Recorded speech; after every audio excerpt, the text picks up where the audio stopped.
Vou trazer aqui o nome do ex-deputado federal cassado e ex-diretor da ABIN, Alexandre Ramagem. Ele afirmou à CNN que a extradição para o Brasil não vai acontecer e definiu 2026, este ano, como, segundo ele, um ano de virada. Ramagem disse ainda que está em segurança e luta pelo Brasil e que aguarda a análise do pedido de asilo nos Estados Unidos.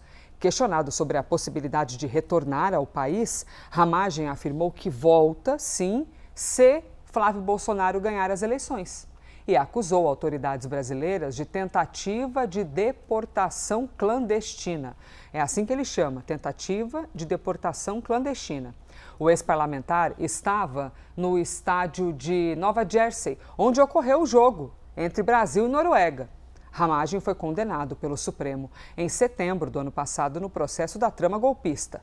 Ele nega todas as acusações. Temos aí a matéria que está no site da CNN Brasil, que é uma figura também importante, né, Theo, para essa base bolsonarista, mas que segue nos Estados Unidos e tem crença absoluta que, se Flávio Bolsonaro se tornar presidente da República, aí sim eu consigo voltar. É uma aposta de uma ala do bolsonarismo, da qual também faz parte, para além do Alexandre Ramagem, o próprio Eduardo Bolsonaro, irmão do Flávio Bolsonaro, que também é filho do ex-presidente da República, Jair Bolsonaro.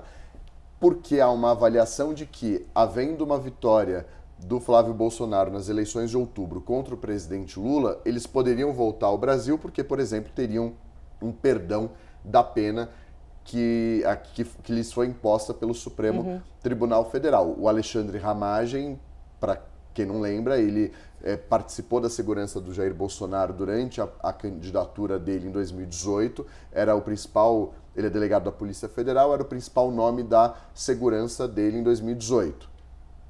O Bolsonaro é eleito em 2018, assume em 2019, o Alexandre Ramagem, ele vira diretor-geral da Agência Brasileira de Inteligência. Em determinado momento, o Jair Messias Bolsonaro o nomeia diretor-geral da Polícia Federal, uma nomeação que foi questionada no Supremo Tribunal Federal. O Alexandre de Moraes barrou, vetou essa nomeação, dizendo que havia desvio de finalidade por conta dessa nomeação de uma pessoa tão próxima do Jair Bolsonaro, e ele segue na Agência Brasileira de Inteligência, depois é eleito deputado federal. No final das contas, foi condenado a 16 anos de prisão por tentativa de golpe de Estado, junto com Bolsonaro e outras pessoas, e ele foge do Brasil. Foge do Brasil, vai para os Estados Unidos e ele abre ali, pede asilo político. Hoje há 2 processos correndo. Há o pedido de asilo político dele para os Estados Unidos, dizendo, olha, eu sou perseguido no Brasil, a justiça brasileira é uma justiça parcial e que me persegue. Daí o pedido de asilo político para o governo norte-americano. Ao mesmo tempo, há um outro processo que foi aberto lá nos Estados Unidos pela justiça brasileira, que é o que pede a extradição dele. Ou seja, há um pedido para ele voltar e há um pedido para ele ficar. O pedido para ele ficar é dele, o pedido para ele voltar é o da extradição da justiça brasileira. E há uma crença de que, havendo a vitória de Flávio Bolsonaro nas eleições, ele pode ter, por exemplo, um perdão presidencial mais adiante.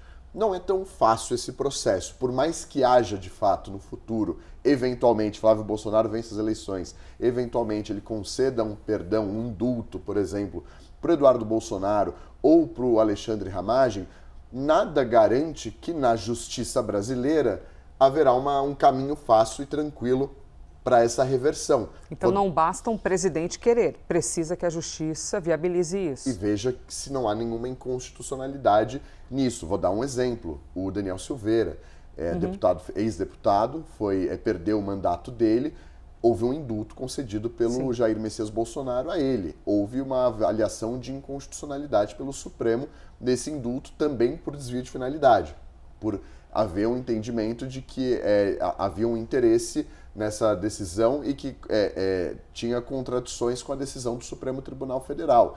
Então, ele foi parcialmente rejeitado. Então, não é tão fácil isso, mas é uma aposta de uma ala do bolsonarismo. Alexandre Ramagem conta também com isso para retornar ao Brasil.